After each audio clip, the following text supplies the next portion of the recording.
ডিম দিয়ে আলু দিয়ে রান্না করব, তার জন্য কিন্তু আমি এখানে 2টা ডিম ভেঙে নিয়েছি। এখন দিয়ে দিচ্ছি লবণ, গুঁড়ো ঝাল, সামান্য হলুদ। এটা ভালো করে মিশিয়ে নিচ্ছি।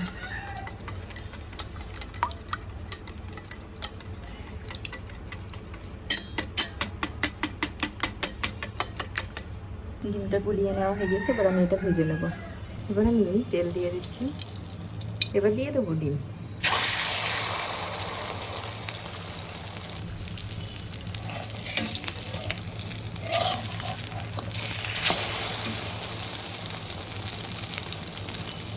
আমি কেটে নেব।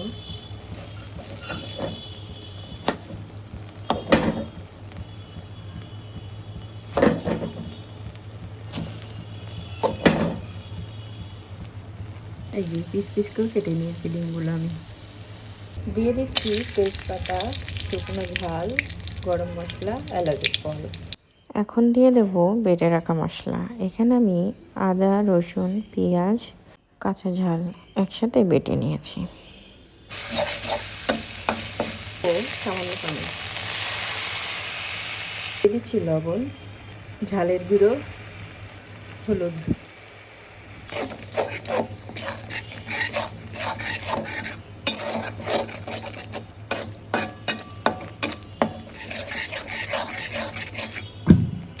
দিয়ে দিচ্ছি কেটে রাখা আলু।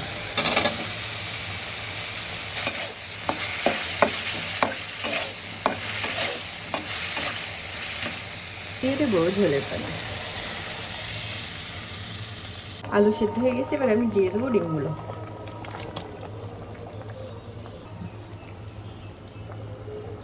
এবার আমি নামিয়ে নেবো। হয়ে গেছে আমার ডিম আলুর তরকারি। ভিডিওটি যদি আপনাদের ভালো লেগে থাকে তাহলে অবশ্যই লাইক, কমেন্ট, শেয়ার করতে ভুলবেন না।